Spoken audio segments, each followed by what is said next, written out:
Solo बच्चों, आज notification भी आया और मेरा ये वीडियो 84 डेज वाला है। इस वीडियो में हम लोग नोटिफिकेशन आने के बाद कि अपनी जो पढ़ाई है, स्ट्रैटेजी है, उस पर कैसे काम करें, इस पे फोकस करने वाले हैं।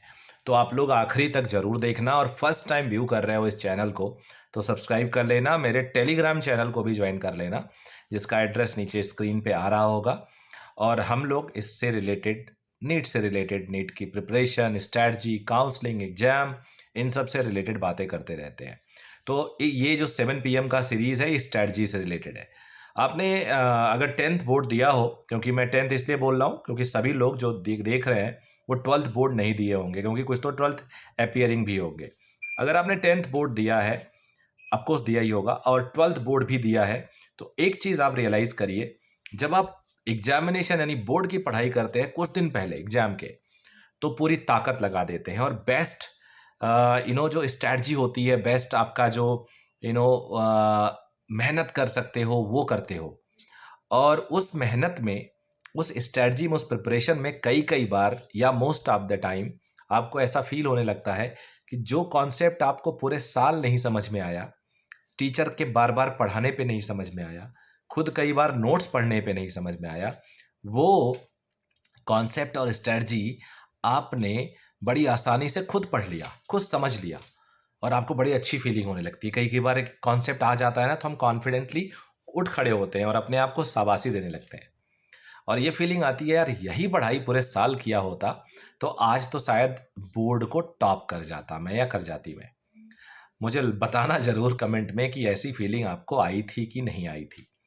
100% आई थी। और हाँ, एक चीज और आता है, उस फीलिंग के बाद ये लगता है कि अगली बार, अगले दिन से, बोर्ड खत्म होने के बाद अगले दिन से अगले एग्जामिनेशन की तैयारी में डे 1 से इसी तरह से करूंगा या करूंगी। और उसके बाद आपका कॉन्फिडेंस सूट कर जाता है और आपको लगने लगता है यार यस, कर सकते हैं। लेकिन फिर वही ढाक के टीम पात, जब आप एग्जाम देते हो फिर भूल जाते हो, फिर रह जाता है वही। तो ये जो कंपटीशन है, वही बोर्ड वाली आग अपने अंदर लगाइए।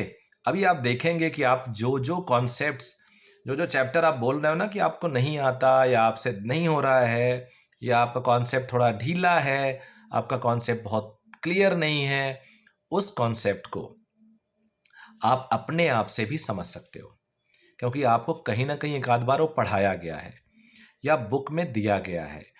मैं आपको एग्जाम्पल दिलाता हूँ IIT JEE एडवांस के प्रिपरेशन के रेफरेंस में। हालांकि आप सब लोग नीट वाले हो, लेकिन IIT JEE एडवांस में देखा जाता है वो सारे बच्चे सेलेक्ट होते हैं जो सेल्फ स्टडी बहुत तगड़ी करते हैं और जो क्वेश्चंस के सॉल्यूशन को खुद से निकालते हैं।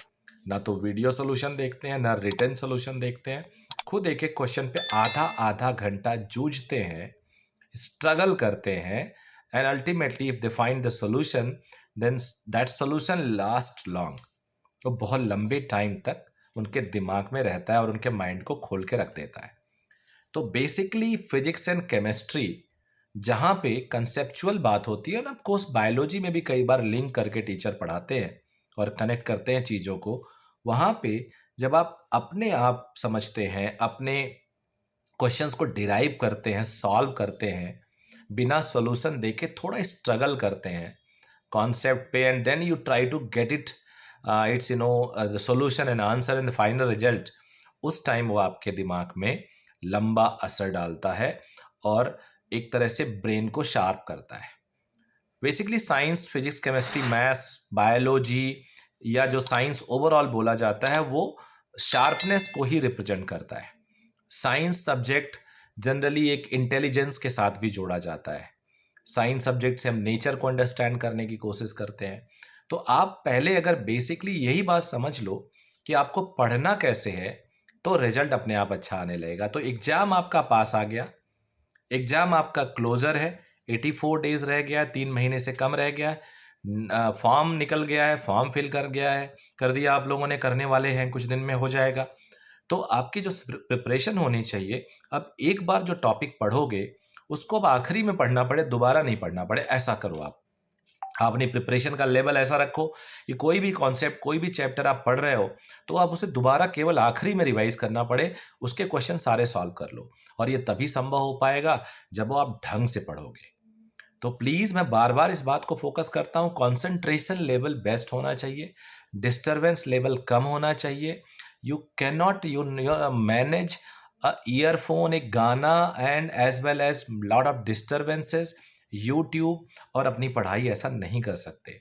आप इंसान और मशीन नहीं हो कि 2-2 3-3 कमांड आपको दिया जाए और एक आउटपुट निकाल दो।